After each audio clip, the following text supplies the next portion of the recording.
नमस्कार विद्यार्थियों। औद्योगिक क्रांति पर तीसरा व्याख्यान। विगत व्याख्यान में हमने चर्चा की थी कि औद्योगिक क्रांति का सूत्रपात इंग्लैंड से ही क्यों हुआ। यूरोप में और भी देश थे का मतलब है यूरोप में और भी देश, फ्रांस की बात हमने की, इटली की, जहाँ रोमन साम्राज्य का कभी जो है बोलबाला था, और जर्मनी की बात है। इतने कितने ही यूरोप में देश हैं, वहाँ औद्योगिक क्रांति नहीं हुई, इंग्लैंड से शुरू हुई। इसकी चर्चा करते वक्त जो बिंदु सामने आए वो यह था कि इंग्लैंड समुद्र से घिरा हुआ देश, जिसमें प्राकृतिक रूप से बंदरगाह बने हुए हैं, प्रकृति की जो बड़ी कृपा है इंग्लैंड के अंदरूनी भागों में, जहाँ अच्छे माइंस हैं, उनके पास में लोहा है, उनके पास में कोयला है, और लोहा और कोयले की खाने भी पास पास में हैं, उनके पास में नदी मार्ग हैं, वो उनके इंटरनल जो देश की बात करें तो, और फिर वहाँ के अंदर लोगों के अंदर एक जज्बा, एक लगन, एक नए कार्य की, आविष्कार की, समृद्ध होने की, उनके पास में मतलब विजन के साथ साथ में उनके पास में विद्यार्थियों कैपिटल भी था, पूंजी भी थी, जो कि एक आवश्यक है किसी नई इंडस्ट्री को शुरू करने के लिए। और इन सब के अलावा इंग्लैंड का जो राजनीतिक जो एक माहौल है, वहाँ का सामाजिक माहौल, वहाँ का धार्मिक माहौल, ये तमाम बातें ऐसी हैं जो औद्योगिक क्रांति जैसे एक नए विचार के जन्म होने में, उसके विकास होने में और उसको समृद्ध होने में वहाँ पर पूरी उन परिस्थितियों का योगदान रहा। आज हम प्रारंभ कर रहे हैं कि औद्योगिक क्रांति के कारण क्या थे। ऐसा क्या हुआ कि इंग्लैंड में औद्योगिक विकास का सूत्रपात हुआ। तो हम हालांकि चर्चा कर चुके हैं कि वहाँ किसानों की बदली हुई स्थिति, प्रशिक्षित कारीगर और आर्थिक स्वतंत्रता, राजनीतिक स्वतंत्रता, श्रमिकों की उपलब्धि, लेकिन कुछ और भी बड़े कारण हैं जिनकी चर्चा हम आज करेंगे। औद्योगिक क्रांति के कारणों की बात करें तो सबसे पहले पुनर्जागरण और भौगोलिक खोजें। पुनर्जागरण का अध्याय विद्यार्थियों हम पढ़ चुके हैं, जो यूरोप में हुआ था। उसके परिणाम स्वरूप वहाँ के मनुष्य में एक नया उत्साह और एक प्रेरणा का जागरण हुआ। ज्ञानवर्धक शिक्षा तथा भौगोलिक खोजों की जो वहाँ पर जो भौगोलिक खोजें वहाँ पर जो प्रारंभ हुई, वो पुनर्जागरण के दौरान प्रारंभ हुई। भौगोलिक खोजों के परिणाम स्वरूप यूरोपवासी दूसरे देशों के संपर्क में आए, दूसरे महाद्वीपों में नई नई बस्तियां बनाई, उपनिवेश स्थापित किए, वहाँ पर व्यापार वाणिज्य प्रारंभ हुआ। परंतु इसके लिए बड़ी मात्रा में उत्पादन की आवश्यकता थी, फैक्ट्रीज की आवश्यकता थी। बड़े पैमाने पर उत्पादन करने के लिए मशीनों और यंत्रों का निर्माण करना आवश्यक था, और वो आविष्कार वहाँ पर हुआ। कहते हैं ना कि आवश्यकता आविष्कार की जननी है।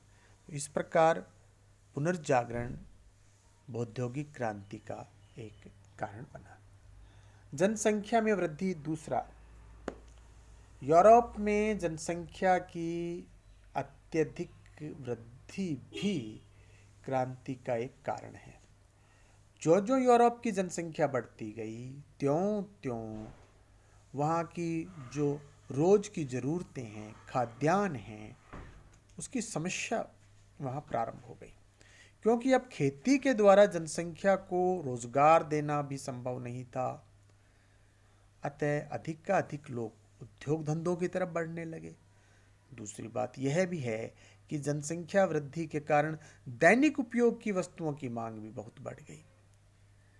बढ़ती हुई मांग ने मनुष्य को औद्योगिक विकास के लिए प्रोत्साहित किया।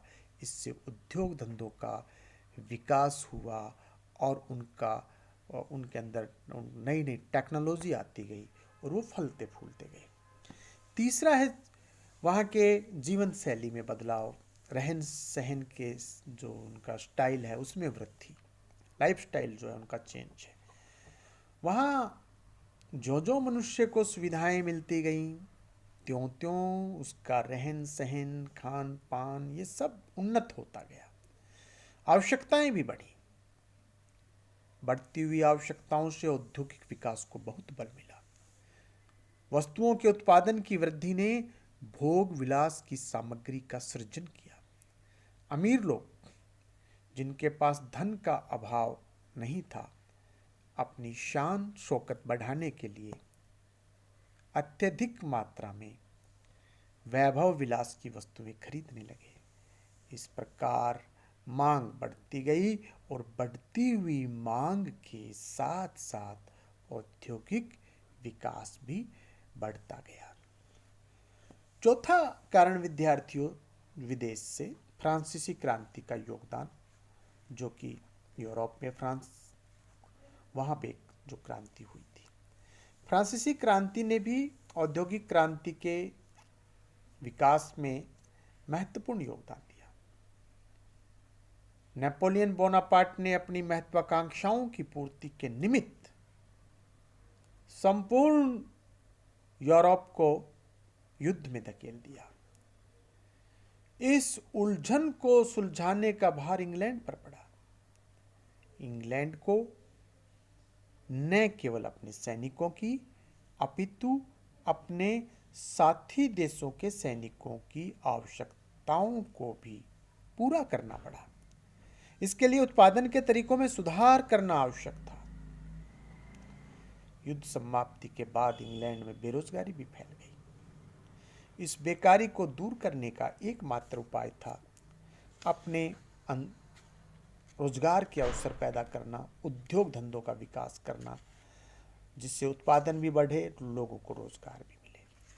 अब तैयार माल को खपाने के लिए बाजार ढूंढने पड़े। वो इंग्लैंड ने दूसरे देशों में अपने बाजार ढूंढे, कच्चे माल की मंडियां ढूंढ ली, उपनिवेश बसाने प्रारंभ कर दिए। इस प्रकार एक के बाद एक समस्या आती गई, जिसका हल भी निकलता गया और उस हल का निदान औद्योगिक क्रांति में था। विद्यार्थियों, व्यापारी वर्ग पुनर्जागरण के कारण व्यापार वाणिज्य का विकास प्रारंभ हो गया था। विद्यार्थियों, सामंती व्यवस्था और धार्मिक अंधविश्वासों का प्रभाव समाप्त होने लगा। इन सब परिस्थितियों के परिणाम स्वरूप व्यापारी वर्ग का अभ्युदय हुआ, विकास हुआ। यह वर्ग धनी था और धनी होने लगा। अपने धन को वो उत्पादन और धनोपार्जन के साधनों में लगाना चाहता था कि किस प्रकार से अपने धन को मल्टीप्लाई किया जाए, तो इसको इन्वेस्ट करना चाहता था। इसके लिए यह आवश्यक था कि वे उन अन्वेषकों की मदद करें जो अपनी खोजों से उनके उत्पादन की मात्रा को बढ़ाने में सहयोग दे सकते हो। इस प्रकार नए नए यंत्रों की खोज का सिलसिला प्रारंभ हुआ, जिससे औद्योगिक क्रांति के विकास में बहुत सहयोग मिला। अगला विद्यार्थियों, राष्ट्रीयता। राष्ट्रीयता की भावना ने भी औद्योगिक विकास में सहयोग दिया। प्रत्येक देश के लोग चाहते थे कि उनका देश अन्य देश की तुलना में अधिक उन्नतिशील बन जाए, उनके देश के साम्राज्य का विस्तार हो। परंतु इन सब के लिए उत्पादन की आवश्यकता थी, क्योंकि अब उन्नति का मार्ग बदल गया था। अब आर्थिक प्रगति के सहारे ही शक्ति संपन्न बना जा सकता था। परिणाम स्वरूप महान राष्ट्रों में व्यापारिक प्रतिस्पर्धा प्रारंभ हो गई। इस दौड़ में वही राष्ट्र आगे बढ़ सकता था जिसके पास में अधिक सामान था बेचने के लिए और जो उत्पादन करने में समर्थ था।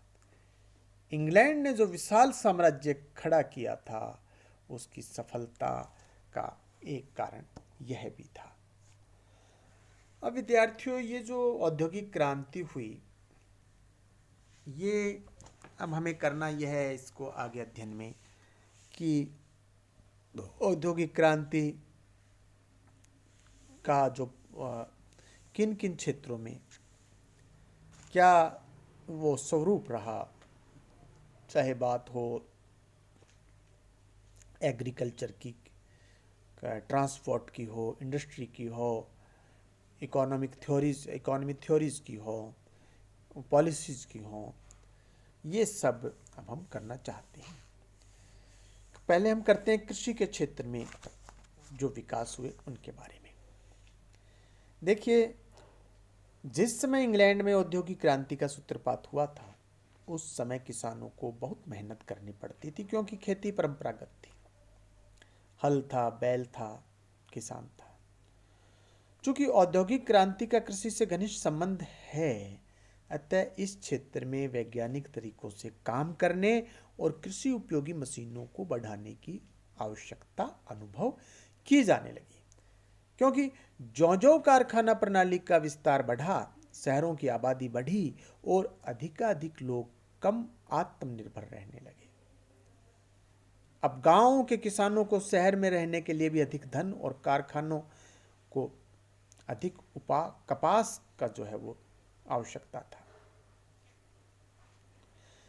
किसानों को शहर में रहने के लिए अधिक अन्न और कारखानों के लिए अधिक कपास का उत्पादन करना पड़ता था। अब किसान के ऊपर एक ये बर्डन था कि वो ज़्यादा उसमें अन्न का प्रोडक्शन करे, ज़्यादा वो कॉटन का प्रोडक्शन करे।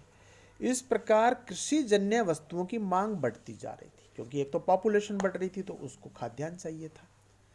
पॉपुलेशन बढ़ रही थी तो उसकी दूसरी आवश्यकताएं थी जो कारखानों से पूरा हो सकता था।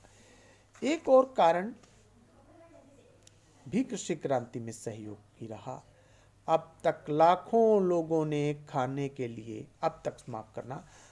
लोगों ने जो कृषि की थी वो केवल अपनी आवश्यकता की पूर्ति के लिए की थी, लेकिन अब लोग खेती मुनाफा कमाने के लिए करने लगे। लोग इसमें पूंजी लगाने लगे।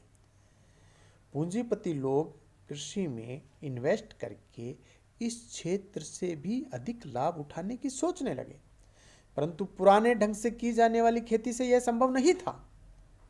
अतः खेती अब अधिक वैज्ञानिक तरीकों और अधिक अच्छे औजारों से की जाने लगी। नए परीक्षण और प्रयोग किए जाने लगे, जो कि सिर्फ धनी लोगों के पास ही परीक्षणों के लिए धन था, समय भी था। इसलिए प्रारंभिक उन्नति अधिकांशतः जो समृद्ध किसान थे, जिनके पास में पूंजी थी, उनके द्वारा हुआ। सर्वप्रथम वर्कशायर में क्या एक जो वहाँ का एक सिटी है, वहाँ के एक अंग्रेज जमींदार जिसका नाम जेथ्रो टल, जिस 1674 से 1740 जिसकी टाइमिंग ने वनस्पति जीवन की उपयुक्त अवस्थाओं का अध्ययन किया और भूमि जोतने तथा भूमि बोने के लिए नए ढंगों का आविष्कार किया। अंग्रेज जमींदार जिसका नाम जेथ्रो टल, समय 1674 से 1740, जिसने जो खेती जो की जाएगी, भूमि को जोतने का जो उनके जो ढंग हैं वो उन्होंने किया। 1701 में उसी ने, जेथ्रो टल ने ही सीड ड्रिल यानी कि जो बीज बोने का जो एक विद्यार्थियों जो यंत्र होता है, उस यंत्र का आविष्कार किया। यह मशीन अपने आप खेत में हल चलाकर उसमें लकीर डाल देती थी और साथ ही लकीर में ही बीज गिरता रहता था। अभी आप यदि विद्यार्थियों गांव से हैं तो ट्रैक्टर के द्वारा जो बीज बोया जाता है वो ट्रैक्टर के हल के साथ साथ ऊपर से एक बीज स्टोरेज का जो पोर्शन है उसके अंदर एक जो स्थान है वहाँ से पाइप के द्वारा वो जो बीज है हल के सहारे वो उसकी सीडिंग जो है भूमि के अंदर होती रहती है और वो उस लकीर में गिरे हुए बीजों को मिट्टी के साथ जो मशीन है वो मतलब ऐसे थोड़ा सा उस पर मिट्टी डालते हुए वो आगे चलती रहती है। इससे फ़ायदा ये हुआ कि किसानों को जो लेबर से जो काम करवाना पड़ता था अब उससे मुक्ति मिल गई और समय भी बचने लगा। जेथरो टल का दूसरा सुझाव यह था कि किसानों को घास पात निकालने, जो खरपतवार होता है, निनाण जिसको आप कहते हैं विद्यार्थियों, तथा भूमि को नरम बनाने के लिए घोड़ों से चलाए गए एक यंत्र उसने बताया, पटेला, कृषक भी कहा जाता, उसका प्रयोग करना चाहिए। इसके बाद और भी कृषि के क्षेत्र में लोगों ने आविष्कार किए विद्यार्थियों, उसकी चर्चा हम कल करेंगे, अगले व्याख्यान में करेंगे। शेष अगले व्याख्यान में। बहुत बहुत धन्यवाद।